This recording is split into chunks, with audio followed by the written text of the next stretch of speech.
2040-yilga borib Markaziy Osiyo muzliklari bilan bog'liq holat kritik nuqtaga yetishi bashorat qilinmoqda. Qisqa davr mobaynida ariqlarda suv bo'lmay qoladi. Kerakli choralar ko'rilmasa. Toshkentda bu masalada ilmiy konferensiya bo'lib o'tdi.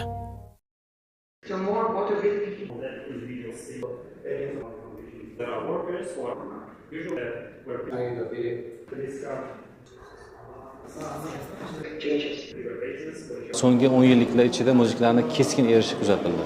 Bu tendensiyada erib borilgan bo'lsa, 2050-yilga borib muziklar maydonini qariyb Markaziy Osiyodagi muziklar maydonini qariyb 50% yaqin miqdorda yo'qotishimiz mumkin. Qanday konkret instrumentlar mavjud shu muziklarni saqlab qolish bo'yicha? Sun'iy landshaft yaratish shu hududda, nival hududlar deydi, muziklar joylashgan hududlar nival hududlarda bu sun'iy demak landshaftlar yaratish orqali shu yerdagi demak mikro deymiz iqlimni demak asrab qolish va sun'iy muziklar yaratish. Muzliklar bilan bog'liq umumiy prognozlar qanaqa? Hozir muziklar erishi davom etyapti. Asrimizning oxirigacha borib muziklar keskin kamayib ketadi. Umumiy hisobni oladigan bo'lsak, shu 2100-yillarga borib hozirgi mavjud muziklarni 30-20% qolishi hisob-kitob qilingan. O'zimiz ham shu ishlarni olib boramiz. Lekin muziklarni o'rganishda, muziklarning suv resurslariga bo'lgan ta'sirini hisoblashda bitta narsaga e'tibor berish kerak. Bu ingliz tilida tipping point deyiladi. Tipping point bu muziklarning suv berish maksimal vaqti. Ya'ni maksimal suv berish vaqti. Hozir mana oddiy bir misol qilib aytadigan bo'lsam, xolodilnikdagi muzni tashqariga chiqarib qo'ysangiz, erishni boshlaydi. Undan kelayotgan suv ko'p bo'ladi. Qachonki o'sha muzni massasi keskin kamayib ketsagina, undan kam suv kelishni boshlaydi. O'sha vaqt qachon keladi degan savolni o'rtaga qo'yish kerak Markaziy Osiyo uchun. Chunki xuddi shunaqa muziklarimiz xolodilnikdan chiqarib qo'ygandek tog'larda turibdi, erib ketyapti ular. Hozircha ko'p suv beryapti. Daryolarimizga ko'p suv kelyapti. Даже shunaqa daryolarimiz bor. Bir o'tgan tarixdan ko'ra ko'p suv kelayotgan daryolarimiz ham bor.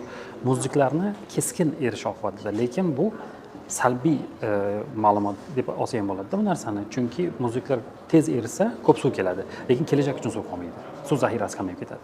Xuddi shunaqa boyaga muzliklarni maksimal erishi vaqti Markaziy Osiyo uchun umuman olganda yetib kelgani yo'q hali.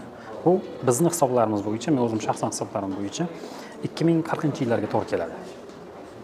15 yil taxminan vaqtimiz bor.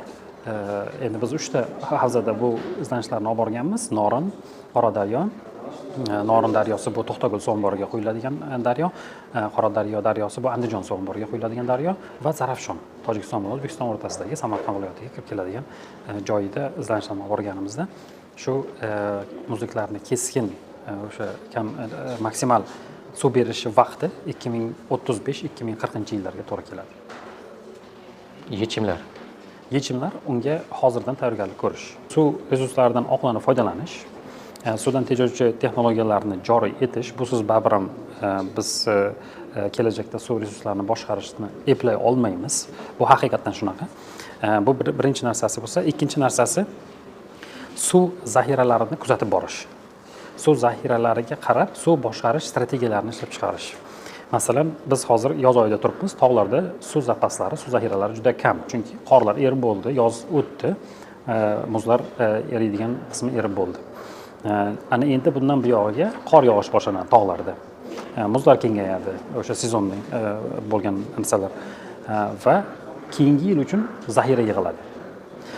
2026-yil baribir ham qishloq xo'jaligi bilan shug'ullanamiz. O'zbekiston Respublikasi 50 milliard taxminan suv ishlatadi qishloq xo'jaligiga. O'sha suv kelmasa, qishloq xo'jaligimiz yaxshi bo'lmaydi baribir ham. Shu qishloq xo'jaligida keyin suvga talab katta bo'lgan o'simliklar bor, suvga talab katta bo'lmagan o'simliklar bor. Bu suvga talab katta bo'lgan o'simliklarni ko'proq eksa, balkim hosildorlik yaxshi bo'lar, balkim iqtisodiyotga yaxshi bo'lar, lekin bular hammasi suvga bog'liq. Suv kelsagina shuni qila olamiz, suv kelmasa qila olmaymiz. Mana suvni sotish masalasi ko'rilyapti qo'shni mamlakatda. Bu jahon tajribasi nima deydi bu narsaga? Suvni sotish bo'yicha jahon tajribasida men bilganlarim bu amaliyotda keng qo'llanilmaydi.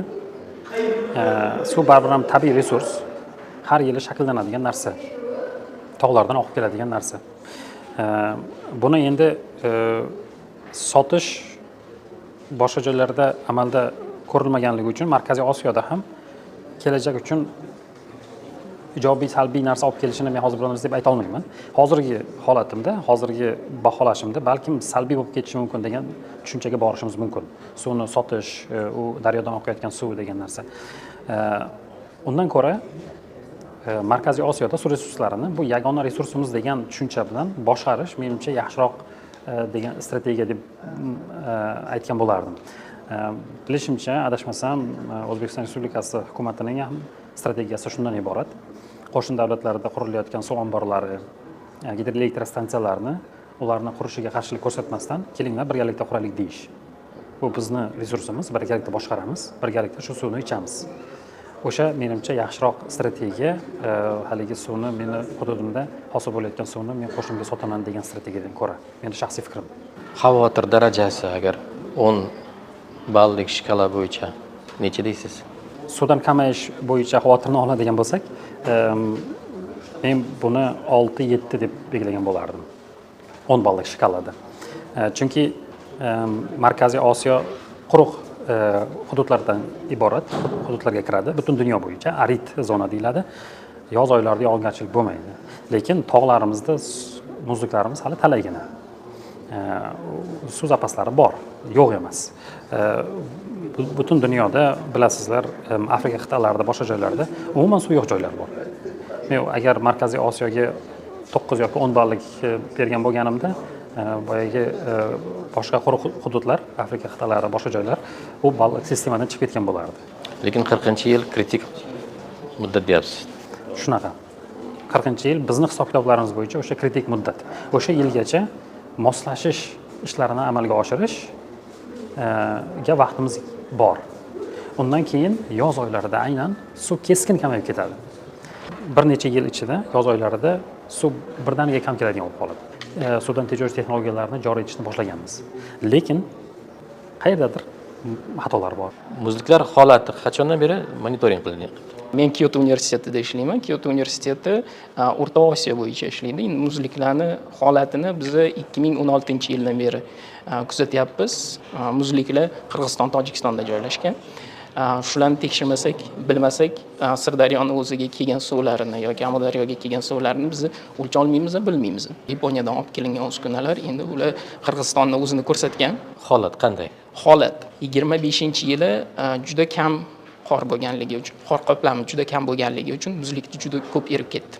O'zim ham shu muzlikka borib kelib, o'zim ham ko'rdim. Hayajonga soladigan narsada, chunki ilgari shuncha ko'p joyda bo'lgan muzliklar tezda erib ketyapti. Bu yili 2 barobar. 24-yilga qaraganda 2 barobar erib ketgan. Bu holatga olib kelgan narsa birinchidan qor qaplami kam bo'lganligi, ikkinchidan juda havo darajasi ko'targanligi. Xavotir darajasi 10 ballik shkala bo'yicha necha? Xavotir endi ilmiy ishlarda xavotir daraja hamisha katta bo'lishi kerak. Chunki biz oldinga kelajakka qarashimiz kerak. 6-7 darajaga borgan bo'lishi mumkin.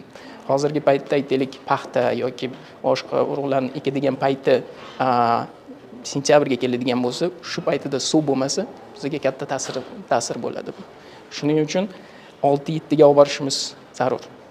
Buni o'ylab, kelajakda nima bo'lishini O'zbekiston davlat shunga qarab ish qilishi kerak. Hozir yana siyosat ham shu joyga olib boryaptiki, bilasiz, Afg'onistonda katta kanal qurilyapti.